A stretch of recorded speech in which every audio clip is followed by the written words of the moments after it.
Ju përshëndes të nderuar teleshikues, unë jam Albira Kep, jemi një orë së bashku me titujt kryesor të lajmeve, teksa në këto momente do të zhvendosemi në hapësirën e intervistës për të diskutuar sa i takon patjetër të gjitha zhvillimeve politike në vendin tonë, por konkretisht do të ndalemi tek Partia Demokratike dhe të gjitha lëvizjet që kjo e fundit është duke realizuar në prag të fushatës elektorale, apo qoftë edhe në prag të zgjedhjeve parlamentare të 11 majit 2025. Në pjesën e parë të kësaj hapësire, patjetër që do të ndalemi tek procesi i primareve në Partinë Demokratike dhe një sër emrash tepër të rëndësishëm, të cilët janë votbesuar sërish nga antarësia e Partisë Demokratike. Më bashkohet në këto momente në një komunikim të drejt për drejt nëpërmjet Skype-it, mjeku, antari i Këshillit Bashkiak të Tiranës, doktor Ilir Ali Mehmeti. Doktor, të përshëndes, faleminderit që je sot në Fax News. Mirëdita, faleminderit për ftesën. Zoti Ali Mehmeti, ashtu si që thash, do të fokusohemi së bashku tek procesi i primareve, një proces i cili është cilësuar si nga më të rëndësishmit për demokracinë dhe lirinë e të zgjedhurit në një vend. Ju personalisht jeni votbesuar dhe në qarkun e Tiranës keni dalë i pesti sa i takon personave të pëlqyer, të preferuar nga antarësia dhe jo vetëm. I pari me 913 vota është shpallur Hysén Kadiu, më pas i ndjekur nga Klevis Balliu me 737, Grigel Smuçollari me 666, Jorida Tabaku me 651 dhe personalisht ju, Ilir Ali Mehmeti me 603 vota, duke patur parasysh edhe rëndësinë që ka qarku i Tiranës. Dhe për hir të së vërtetës, do doja t'ju uroja për këtë rezultat, pavarësisht se meritoni edhe më shumë. Së pari dua të marr pak komentin tuaj, doktor, mbi procesin dhe realizimin e këtyre primareve në Partinë Demokratike, me të gjitha debatet që është shoqëruar kjo e fundit, sa i takon periudhës, kohës në të cilën u zhvilluan, dhe më pas ndalemi pak në detaje mbi rolin tuaj në Partinë Demokratike, por rolin tuaj gjatë fushatës elektorale dhe në zgjedhjet e 11 majit. Po, faleminderit Albi për të gjithë hyrjen. Është e qartë, në primare fiton demokracia, këtu nuk fiton një person apo një grupazh personash. Pra, të kesh të drejtën të shpresh brenda forcës tënde politike, pra brenda Partisë Demokratike, është patjetër shprehje e lartë demokracie, sepse ne duam bëjmë një demokraci të brendshme fillimisht, e më pas t'i shpjegojmë njerëzve se si demokracia funksionon në zgjedhjet e 11 majit. Patjetër, zgjedhjet më të rëndësishme mbeten këto të fundit, pra zgjedhjet për kuvend, zgjedhjet kundër kundërshtarit politik, sepse në fundit këto ishte garë e brendshme, garë mes miq dhe me parime praktikisht të njëjta, dhe ku më tepër, le të themi, duke qenë garë puro politike brenda antarësisë, më tepër diskutohej figura, njohjet, lidhjet, qarqet e me radhë, por nuk ishte çështje qëndrimi ndaj konceptit si funksionon shteti dhe si qeveriset nga Edi Rama. Këto do ta shihni gjatë fushatës pikërisht që do zhvillohet gjatë këtyre 2 muajve. Në këtë aspekt, primaret për ne ishin detyrim statutor, ju këtë e dini, pra do zhvilloheshin me patjetër, u zhvilluan në mirë, përpos detyrimit statutor, doktor, qëndron fakti që Partia Demokratike ka nevojë edhe për figura të reja, figura të pastra të politikës, figura intelektuale, të cilat duhet t'i tregojnë qytetarëve që nuk kanë ikur jashtë territorit të Shqipërisë ashtu siç ka bërë një pjesë e madhe, një pjesë dërmuese, por qëndrojnë këtu duke luftuar pothuajse çdo ditë. Dhe unë e thash hapur edhe në fillim të kësaj hapësire që ju jeni një nga ata personazhe, por nëse do të flasim në terma të përgjithshëm, çfarë i ofron doktor Ali Mehmeti qytetarëve të Tiranës? Pse doktor Ali Mehmeti duhet të jetë pjesë e Parlamentit të Republikës së Shqipërisë gjatë mandatit të ardhshëm 4 vjeçar? Po, siç e them drejt, Partia Demokratike diskutohet që ka nevojë për figura të reja, por në këtë rast procesi primareve le të themi të vërtetën është më penalizues për to, sepse duke qenë se bëhet vetëm brenda antarësisë, partisë, atëherë bëhet më i vështirë, patjetër. Këtu ka një element të rëndësishëm që duhet diskutuar, pra si është konceptuar. Por ne kështu e zgjodhëm, statuti i tillë ishte dhe kush donte të kandidonte, këto rregulla loje ishin dhe kështu duhet ta bënin. Për sa i përket pjesës së kuvendit, unë nuk do të thoja që nisemi tek emri personal, tek emri im, por tek pjesa se si Partia Demokratike me aleat e saj mundën të qeverisin këtë vend i cili, ju e dini, fatkeqësisht nën udhëheqjen e Partisë Socialiste dhe Edi Ramës, po boshatisët, ju e dini se si shpopullimi është masiv, ju e dini si ekonomia po rënohet, ju e dini se si lindjet kanë rënë aq në mënyrë aq të skajshme, ju e keni të qartë se si burgjet po mbushen me këta njerëz që kanë udhëheq këtë, janë vetëm Maja Esbergu në fakt është, por se janë shumë më tepër ata që kanë bërë dëm ndaj këtij vendi, janë të gjithë Partisë Socialiste me dëmet që i kanë shkaktuar, dhe kjo është arsyeja kyçe pse ne duhet shkojmë dhe të bëjmë ndryshimin e madh. Ta ndalim këtë rënje përposhtë të këtij shtetit tonë, se të kujtojmë një diçka, ta themi shumë qartë. Një shtet i cili i hikën rinia, i bien lindjet dhe i rritet në mënyrë të skajshme mosha mesatare, është një shtet që po plaket, dhe pas plakjes ky shtet shkon drejt vdekjes, sepse e tillë është natyra. Rinia është me të drejtë pasuesi, marrësi i stafetës brez mbas brezi, e nëse kjo është larguar, shumë e vështirë që të kthehet. Kjo është absolutisht merit e plotë e Partisë Socialiste, e cili largoi mbi 1 milion banor jashtë territorit dhe që nuk duke mos u ofruar shpresë. Pra, çfarë do lloj gjëje të thonë dhe çfarë do lloj propagande të përdorin, ky mbetet fakt. Nuk kanë hikur në një 10 vjeçar nga ndonjë shtet pa pasur ndonjë luftë, pa pasur ndonjë konflikt e tjerë mbi rreth 1/3 popullatës. Kjo s'ka ndodhur. Ka ndodhur për shkak të keqeverisjes Partisë Socialiste dhe kaq. Pra, prej mos ofertës së shpresës nga ana tyre, por duke bërë dhe të kundër, duke ofruar një klimë poshtrimi dhe frike. Partia Demokratike ka detyrën pikërisht ta kthejë mbrapsht këtë histori, të ngjallë shpresën, do ta bëj këtë me patjetër, ju do e shihni, ju keni parë planin e emergjencës që ka Partia Demokratike, paketën e emergjencës, keni parë se si po shtjellohet programi i Partisë Demokratike, kemi filluar që më datë 27 janar pikërisht me programin e shëndetësisë, departament cilin e drejtoj personalisht, e më pas kemi parë arsimin, bujqësinë, ekonominë, çështjet sociale, energjetike, burimet natyrore, fuqizimin e vajzave dhe grave sot paraditë, dhe shihni se si konkretisht ne duim dhe duam ta bëjmë këtë ndryshim. Nga krahu tjetër, Partia Socialiste çfarë ka ofruar? Asgjë. Terr.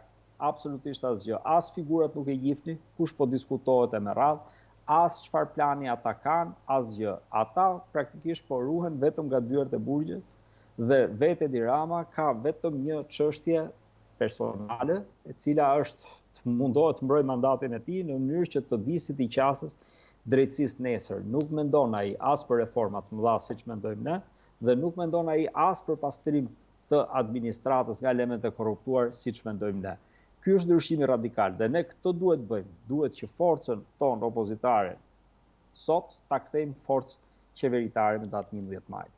Doktor, patjetër që procesi i primarëve në Partinë Demokratike ka ngritur edhe një sër pakënaqësish, por nga ana tjetër ka treguar që pavarësisht viteve të eksperiencës apo viteve në pozicionin e deputetit dhe viteve në politik, ndonjëherë është më mirë që të mënjanohesh dhe të hapësh krahun. Dhe këto primare patjetër që kanë treguar në një farë mënyre që antarësia, por jo vetëm, ka nevojë për një sër figurash të tjera të cilat do të jenë nesër pas nesër në përfaqësinë e popullit shqiptar. Ashtu si ju, ka edhe një sër personazhesh të tjerë me influencë tepër të rëndësishme, profesor, doktor, të nderuar, intelektual, patjetër të cilët janë dhe po shkëlqejnë në vende të ndryshme të botës, por nga ana tjetër antarësia ka treguar që mbase në një farë mënyre i do këtu për të përcjell zërin e vërtet të qytetarit.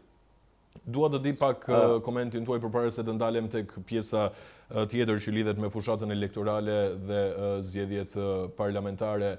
Ju, cilat kanë qenë pritshmëritë tuaja në këto primare? Mendoni se do të ishin po të njëjtët individ ose po të njëjtët personazhe të politikës për 34 vite që do të ishin sërish në listat e primareve, ose si më të pëlqyerit, apo kishit dhe jeni me idenë që duhet të ndryshonin pak a shumë pozitat? Po, me të drejtë, po i marr pyetjet me radhë. A ka pas problematika ishte pyetje e parë, patjetër. Procesi nuk mund të them që ishte perfekt, perfeksioni nuk është natyrë njerëzore, aq më tepër kur këtu ka interesa politike në një grup të mbyllur, a mund bëj më mirë, patjetër mund bëj më mirë, është çështje e perfeksionit dhe do kohën e vet, por në fund fare le të themi që totali ishte i kënaqshëm, shumatorja ishte e kënaqshme. A duhen figura të reja me patjetër? As diskutohet fare. Ju e keni parë dhe mund t'ju kthej në kujtesën tuaj, mund të mbani mend se si në 2005 ne bëm ndryshimin, pra bëm rotacionin, pikërisht duke ofruar një grup të ri, apo jo? Besoj mbani mend këto, u quajt kopa so kohë. Dhe popullata reagoi duke na dhënë drejtën me votë, duke na dhënë drejtën për të qeverisur. Më pas që se mbani mend Partia Socialiste, pastaj tjetër gjë se çfarë na dolën këto të rilindjes, në vetvete solli figura që të reja brenda saj. Pastaj i pam neve se çfarë ishin këto të rilindjes mbrapa, por e vërteta është që sërish populli reagoi ndaj figurave të reja. Prap kemi vënë re se si në dy okazione me dy parti të ndryshme është realizuar rotacioni, duke qenë pjesë e lojës edhe oferta figurave të reja, se s'mund të themi që është e vetmja, por ishte një pjesë e rëndësishme. Kështu ju mendoj që po, është absolutisht e nevojshme kjo gjë. Nëse nuk ofrohet kjo gjë, nëse listat nuk do jenë mjaftueshëm të rinovuara e me radhë, dikush duhet mbaj përgjegjësi nga ky drejtim. Kujtoj, përgjegjësitë shkojnë gjithmonë për lart, pra tek organizuesit, nga forumet sa më lart, që të jemi shumë qartë. Forumet vendimmarrëse. Dhe nga krau tjetër, një pyetje e tretë që u bët ishte që vot besuan më shumë njerëz që ishin pranishëm territorin e Shqipërisë dhe jo jashtë. Kjo është e natyrshme, kjo është normale, sepse jeta politike zhvillohet brenda kufive më shumë se sa jashtë kufive. Në fund fare, patjetër mund t'japi kontribute me shumë rëndësi dikush që jeton jashtë Shqipërisë, por është krejtësisht gjë tjetër të jesh brenda. Nuk është thjesht që është t'japësh mendime nga larg, por është edhe të veprosh në terren, të kesh kontakte me njerëz, të u gjendesh afër në rast të nevoje, të bësh pjesë e aksionit opozitar në mënyrë të vazhdueshme me radhë. Pra gjitha këto vlerësohen dhe indikatori në fund fare përkthehet në këto rezultat që ju përmendët pak më parë. Kujdes, gjithmonë është më e vështirë për figurat e reja dhe figurat profesionale të marrin votë antarësie, po nga krau tjetër medalja kthehet mbrapsht kur vjen puna tek zgjedhjet e mëdha, ke zgjedhjet e 11 maj. Këtu pastaj është në të kundërt dhe për këtë kryesia e Partisë Demokratike duhet mendoj në mënyrë të kthjellët se si të krijojë një skuadër sa më përfaqësuese dhe sa më produktive. Mirë, se në këto momente në lojë futen edhe çështja e listave të mbyllura dhe çështja e listave të hapura. Dhe patjetër që dua ta bëj një pyetje të drejtë për drejtë për ju, doktor. Pritshmëritë tuaja sa i takon pëlqyeshmërisë nga ana e kryetarit për listat e mbyllura apo qoftë për listat e hapura, dhe në qoftë se do të jetë kjo që them unë, si do të jetë qasja e doktori Ilir Ali Mehmetit në gjatë fushatës apo qoftë edhe në zgjedhjet parlamentare? Meqense bët pyetje direkte për mua, unë nuk hyj ke personat që ka frikë nga vota. Janë njerëz tjerë ndoshta të cilët u fshehën pas konceptit të listave të mbyllura, si në forcën tonë politike, si ke kundërshtarët politik. Personalisht kam qenë kundër kësaj reforme. Pritshmëria ka qenë për një listë hapur, ju e dini, e tillë ishte edhe vendimi i gjykatës kushtetuese fillestar, dhe më pas u mbyll lista dhe u krijua kjo artifica liste hapur, liste mbyllur. Unë nuk dua ta shoh këtë si koncepti je në listë hapur, unë do ta shoh si koncepti a je në një listë potencialisht fituese apo je në një listë potencialisht jo fituese. Ky ky është ajo çka ka nevojë populli opozitar sot. Pra, të di që kjo listë ka kapacitetin maksimal dhe kapacitetin më optimal për të fituar zgjedhjet e 11 majit. Pastaj nëse X apo Y është listë hapur apo listë mbyllur, kjo nuk i intereson shumë më pak opozitarëve dhe atyre që i duan të mirë këtij vendi dhe që duan ndryshimin këtë vend. Por kjo është pikërisht përgjegjësia e madhe që tani i takon kryesisë Partisë Demokratike, që të ofrojë një listë të atill dhe të ketë një strategji që ta optimizoj këtë përbërësit e kësaj liste. Cila do të ishte rruga më e mirë, doktor, në listën e mbyllur? Po flasim gjithmonë ashtu siç do të ndodh. Në listën e mbyllur duhet të qëndrojnë persona me integritet intelektual, njerëz të fushave të ndryshme, profesionistë në fushat e tyre, por personazhe të rinj, pra jo klasa e vjetër politike që ne jemi mësuar të shohim shpesh. Ndërkohë kjo klasë e vjetër të përballet me atë se çfarë do të thotë jesh në listë hapur dhe të fitosh votat e tua nga ana tjetër. Pra duhet të ketë në parim, duhet të ketë një lloj ndryshimi të vendosjes së emrave në listat e mbyllura apo të hapura? Në mënyrë shumë të ftohtë, duhet ta logjikojmë përkatësi produktivitetit sa më të mirë, që do të thotë Partia Demokratike patjetër ka një numër të madh votash, po themi në Tiranë, po dhe në gjithë Shqipërinë. Por duhet shtojmë mbi të apo jo, që të arrit bëhet parti fituese, sepse përndryshe mbetet këtu ku është. Që të bëj këtë, do duhet që të punojë në mënyrë të veçantë me këtë shtresë që ndoshta s'ka votuar Partinë Demokratike më parë, apo e mërzitur ka qëndruar të rrequr, apo ajo që quhen në zhargon popullata gri e me radhë. Këtu do punuar më shumë.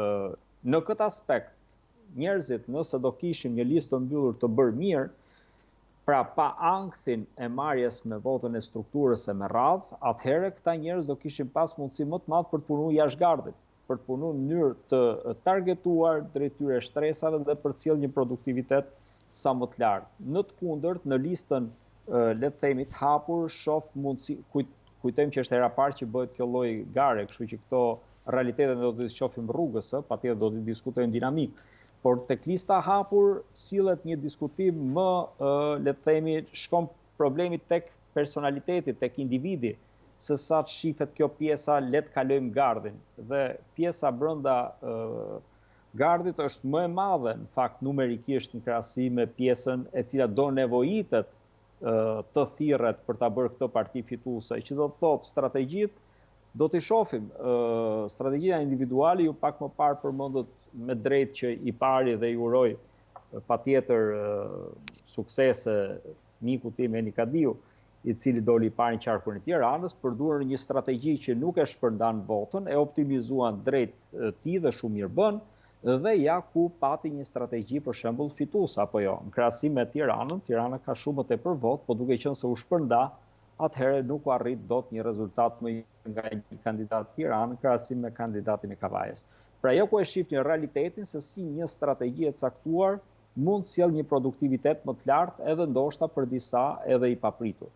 Kjo do ndodh, pra në momentin që listës së mbyllur nuk i jepet detyra që të merret me shtresën gri, po me kusht ama që këta janë njerëz që dinë të merren me këtë shtresë, atëherë nuk jemi në kushtet e optimizimit të situatës, mendoj unë, të ekipit. Për sa i përket listës së hapur, lista e hapur i shef të gjithë njësoj dhe patjetër do punoj shumë më tepër përkatësi numrit individual dhe patjetër dhe partisë, po në këtë rend. Ndërkohë që lista mbyllur duhet punoj vetëm për partinë, për programin, për liderin, për mbrojtjen e ngjyrës, numrit, eventual kur t'na japi KQZ-ja, njoftimit publikut dhe do duhet të zgjerohet, të shtrihet përtej, le të themi, atij kufizimit gjeografik që mund t'i vendoset nga organizimi. Këto janë çështje strategjie, patjetër ju e dini që Partia Demokratike ndihmohet në këtë, suportohet dhe mbështetet në këtë garë nga ekipi ndoshta më i mirë që ekziston sot për sot, rruzën toksor, që është ekipi i garave elektorale të zotit Trump, i cilët janë në Tiranë, janë pranishëm dhe mbështesin me çdo fuqi që kanë.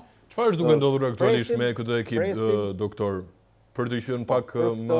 Për këtë do duhet të komunikoni me kryesin të drejtën. Unë nuk jam ende kandidat zyrtar, pritet zyrtarizimi, ju e dini. Po mirë, si e mendoni ju qasja juaj kundrejt këtyre personazheve ose kundrejt këtij grupimi i cili do të merret me fushatën elektorale? Mendoni që do të sjell një tjetër risi të bërit fushat ose një tjetër mënyrë për të qenë pranë qytetarit dhe për të fituar zemrën e tij që në fund të ditës ky qytetar t'i jap votën Partisë Demokratike dhe kandidatëve të saj?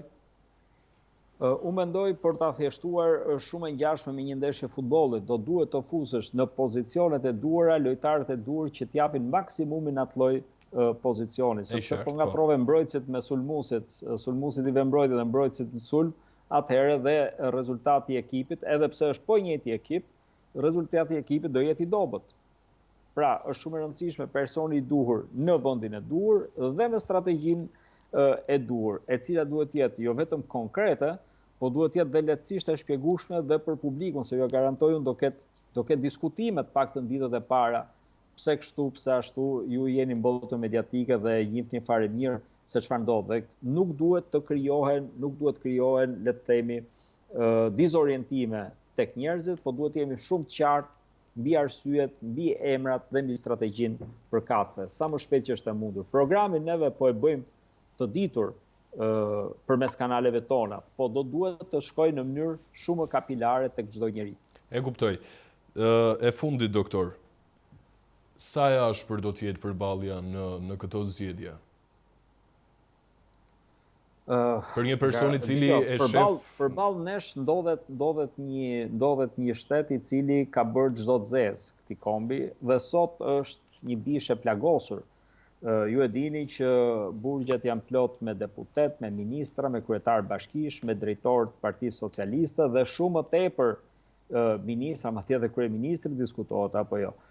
Deputetë e rradh po lakohen për t'u drejtuar drejtësisë nesër dhe për t'u gjykuar prej saj për dëmet që janë bërë. Në këto kushte, Partia Socialiste e shef karrikën vetëm si mbrojtje ndaj drejtësisë ose si shtyrje të drejtësisë, kështu e shohin ata.